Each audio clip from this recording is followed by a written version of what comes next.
Hello there! In what may have just been my fastest stream potentially throughout the entirety of 2025, we built, let me remove the minifigures, we'll get into those later, the Lars Homestead kitchen, which was the gift we purchased for LEGO Star Wars in 2022. Got it right first time and then ended up changing it to 2023. I still don't know what gift we purchased we got that year, but this is a great set and I did end up parting this out, but I think this could have been a better play set than it is a gift with purchase. And let's be honest, it's a pretty good gift with purchase. Here is the entirety of the set, and I don't mean to say it like that. It's not a small set by any means, but it feels like it fits in more with the dioramas. As long as you don't size up that base plate, it's slightly smaller than a lot of the dioramas we've got. You know, the ones that are selling at that £90 price mark, and this is valued at £17.99. Some really smart piece uses. Throughout the entire set, as you can see, a lot of it is built on its side. This whole back segment here is built 90 degrees flipped onto some snot bricks right at the side there. Don't forget to put them in when you're connecting it, because I made the mistake of attaching it with only the 7 or 8 brackets running through the bottom, and then right at the end it tells you about these snot bricks. And you might also be asking why there's 3 grey panels. These are white in the original Lego set, but the reason we have them there is to see if we could have snuck a few different colours in this build. And from the front, maybe they're not filled up as much as we would have liked, especially with the blue doors on. You wouldn't notice them as much, but I do feel like you can fill any colour in the middle there, or even get away with using the brand new windowed piece that came out in January, and then just fill in the back with a few colourful plates, especially if you're not too fussed on the back of this display, which is for the most part just a bunch of white bricks on the side. In fact, the only non-white element in the original set is the tan base that runs around the entire thing. And taking a look at the base whilst we're there, that's why LEGO have doors on the side of all of these cabinets. There is a strip of tan tiles running up the middle. And I did say during the stream that it feels odd not having 2x4s going all the way up the cracks on the plates, especially because we replaced the 2x6s with 2x4s. LEGO could have included a bonus 2 for the middle bit there, and maybe even a few 2x2 jumpers, though now we're getting carried away. And what this would have done is filled up a bit more of the floor. You can still get at least 3, if not up to 5 minifigures across this base plate. And perhaps this would have worked well for the minifigures we would want to have seen if this is a set. We'll take a look at that in a minute, but I do have to say my favorite part of the set is lining up all 12 of these 2-plate tall rounded off tiles. I'm not quite sure how you'd classify these. Maybe these are more slopes because it's built on its side, and all of the injection mold marks are lined on the bottom as well. We made sure to flip those in the stream. Oh, and the land speeder. This is the first time in a long time I've actually built a land speeder on top. A nice reference, play scale model as far as the, well, minifigures are concerned. You know, that's not minifigure scale, but it is for a playset minifigure scale. Very complicated LEGO can be sometimes, and I've got to stop doing that. Oh, I think I've just figured out that if, let's get you out of there. If I was to press it into the bottom of the container and put them to one side, they all actually stay inside. I didn't notice that before, and that's not something I've noticed with these Lego bricks at all in using them. I have all of these from previous sets, so I must have had a few different sets that have come with these containers. In fact, I'm even going to need 2 hands to try and squeeze this one in.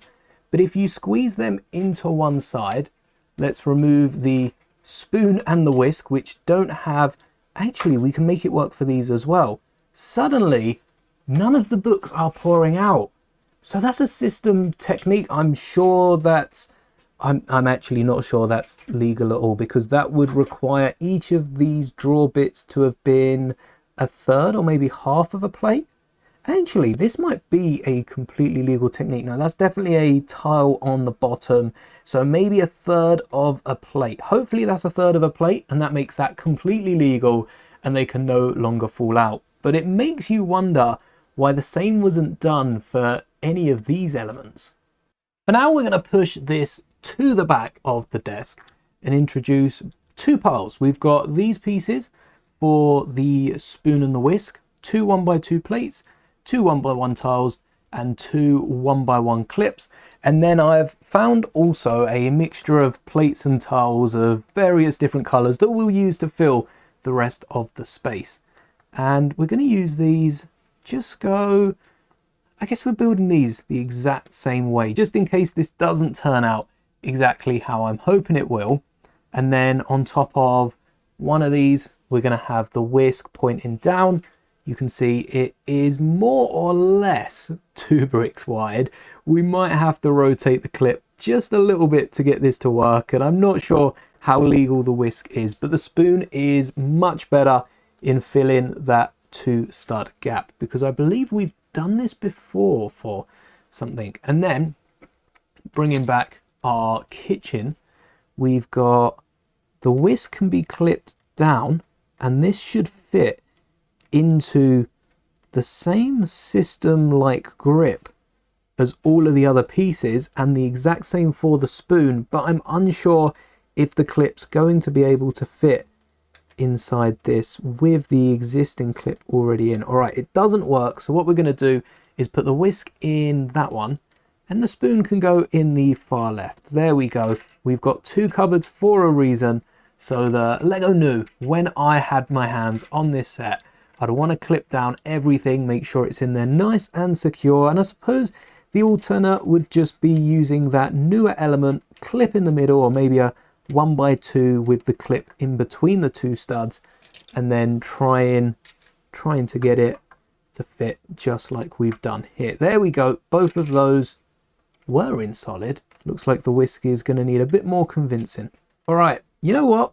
If the whisk wants to fit in sideways, it stayed in for like 5 seconds, and then it pops back out again. One more time, and there we go. The whisk is not escaping anytime soon. We can lock back the spoon with a bottle as well. The alternate would just be keeping the doors on it, but now with these random colored, and I am just gonna pop all these elements together. No rhyme or reason for the most part. We don't want the brown and the red, or the dark red and the brighter red, to stick together.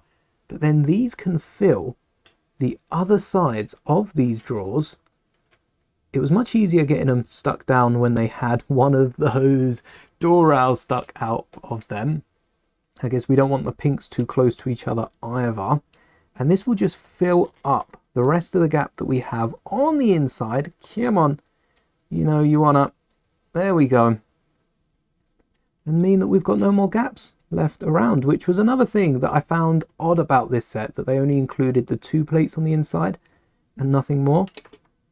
All right, you seem to be able to place them in looking out, so I have a feeling it's not quite a 3rd stud gap on the end, maybe just a little bit less. On the whisk has also popped out. That's it, the whisk. Oh, okay, now we can't get the whisk out. Maybe we're thinking about this all wrong, and maybe the whisk should have been laying on top of what could be some Galaxy's Edge cookbooks, or I guess the Star Wars equivalent. Yes, this might not work every time. But something that we did modify live on the stream is this green plate down here. Speaking of the 2 domes, that is the one thing we did modify on this set. We always modified something. We always find something that isn't up to the Master Mouldie standard, and well, check out what we changed. We have a track record here for making modifications to pretty much every single Lego set, and this is not an exception. So we're going to get rid of the black fez, which is a fez element, on this side here, and find ourselves a grey or a green 2x2. Let's stick with channel colors. Looks something like this, rounded off plate with the axle hole in the middle, and then we're going to need another stud that goes in the middle of this. Though I'm going to also steal a green stud. There's not a lot of green on Tatooine. This is the most green that anyone on Tatooine has ever seen.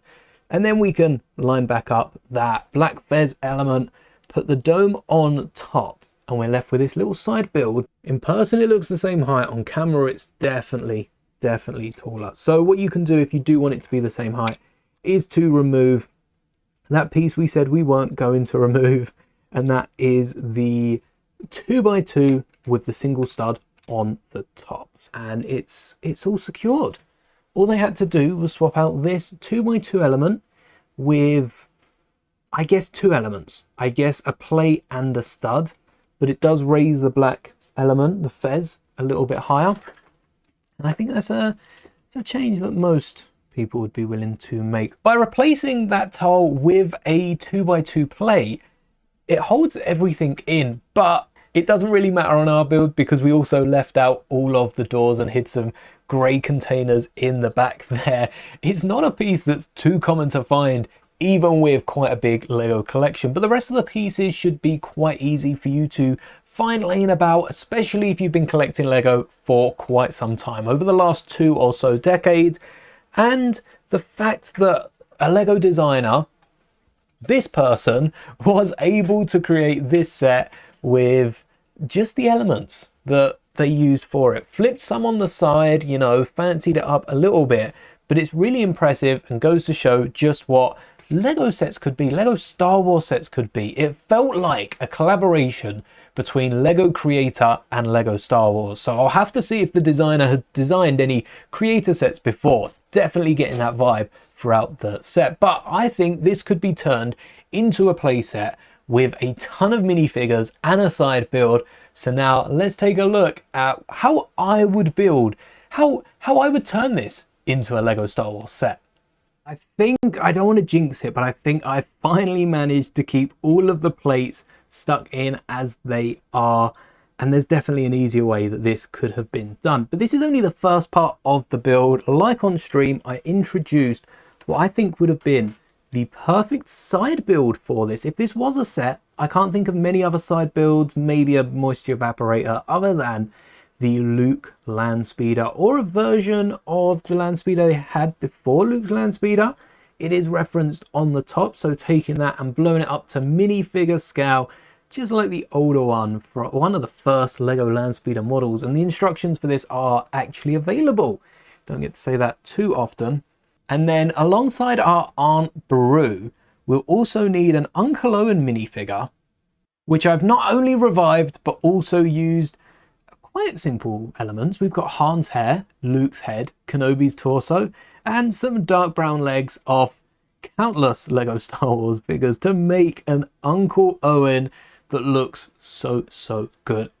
And is so much cheaper and also more accurate than stealing Wooher from the Master Builder's Mos Eisley Cantina. And I guess as you've seen Luke's land speeder, you also know Luke's going to be included in the set, though I would love to see the new UCS Death Star one, and perhaps even get the UCS Kenobi with the dual-sided face, because every Kenobi up to this point only has one face. I did not realise that our Kenobis were that bad. With how much that head's been used, give us the dual-sided head in a set like this, and it would definitely raise the price from $17.99 a lot closer to £25. But if we're really pushing the boat out, Lego don't include droids as minifigures, so R2-D2 wouldn't add any sort of minifigure tax, and C3PO, I'd like to say would get away with. There is no chance Lego wouldn't up the price with a C3PO with the dual molded leg in the set, and maybe throw in a few skeletons and Boba Fett whilst we're at it to reenact our favourite scenes from A New Hope. So do you agree? Do you think that would make a great set, or are you happy with the gift with purchase being exclusive as it was? Because I know this, the Camino training facility, and even the brand new UCS Death Star's TIE Fighter has got a really nice warm reception for it being an exclusive set that comes with pretty good minifigures and a lovely build, which I'd still love to have seen in a playset, but maybe that's why these are so successful. Let me know your thoughts down in the comments. Until next time, may the bricks be with you always.